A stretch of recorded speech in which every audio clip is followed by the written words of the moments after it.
আসসালামু আলাইকুম, welcome back to my channel. আমার আজকের রেসিপি সুস্বাদু ইলিশ মাছের দো পেঁয়াজা। এখানে আমি বড় সাইজের ডিমযুক্ত একটি ইলিশ মাছ নিয়েছি। বাঙালির পছন্দের মাছ ইলিশ। এখানে আমি পেঁয়াজ তেল দিয়ে একটু ফ্রাই করে নিচ্ছি। আদা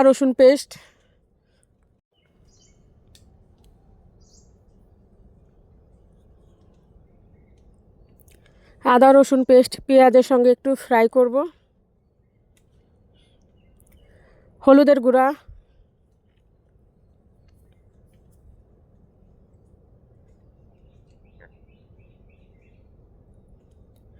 স্বাদমতো লবণ,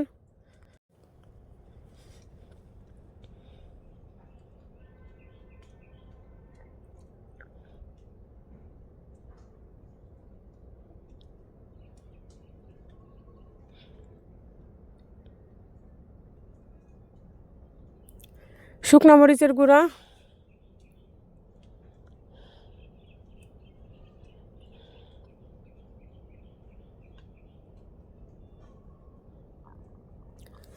জিরার গুঁড়া।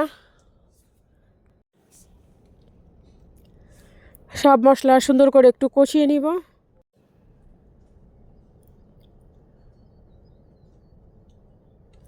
কাঁচা মরিচ, মাঝখান থেকে মরিচ আমি ভেঙে দিয়েছি, সুন্দর ফ্লেভার ছড়াবে এবং ঝাল বের হবে। সামান্য পানি দিয়েছি। এখন আমি মাছের পিসগুলো অ্যাড করব।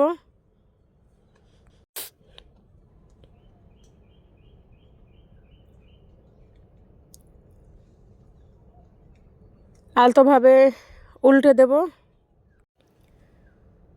কারণ মাছ সিদ্ধ হলে নরম হয়ে যায়, ভেঙে যাওয়ার চান্স থাকে।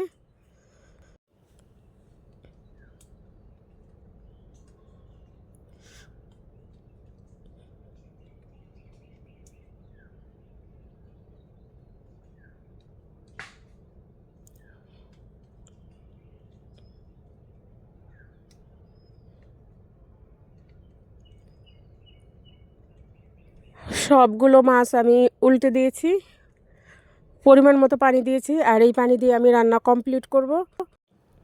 যেহেতু ইলিশ মাছের দো পেঁয়াজা, এখানে মাছ সিদ্ধ হতে বেশি সময় লাগবে না।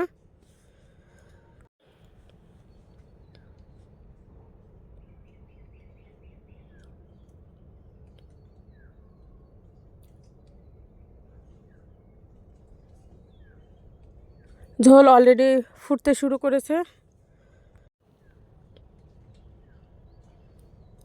আলতোভাবে একটু নাড়তে হবে।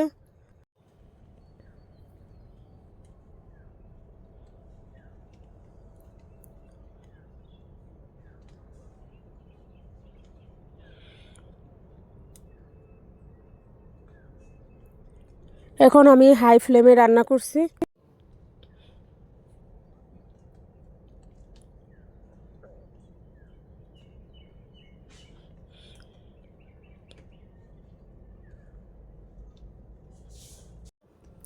ইলিশ মাছ এতটাই সুস্বাদু, ভাত, পোলাও, খিচুড়ি যে কোনো খাবারের সঙ্গেই পরিবেশন করলে খাবারটা খুব টেস্টি হবে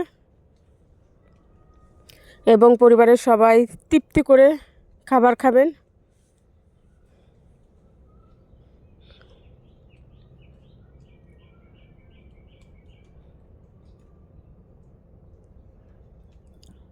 ঝোল অলরেডি অনেকটা শুকিয়ে আসছে।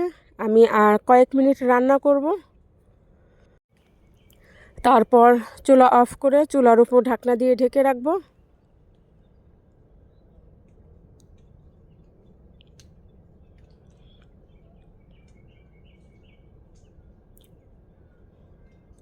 এখন আমি চুলা অফ করে দিয়েছি। ইলিশ মাছের দো পেঁয়াজা রান্না কমপ্লিট।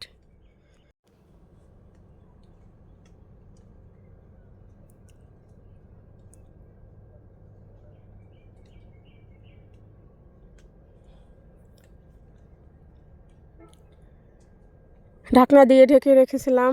আলহামদুলিল্লাহ, দেখুন খুব সুন্দর কালার আসছে। এখন আমি একটি সার্ভিং ডিশে সার্ভ করব। যারা ইউটিউব থেকে ভিডিওটি দেখবেন, ভিডিওটি ভালো লাগলে আমার চ্যানেলটি সাবস্ক্রাইব করবেন।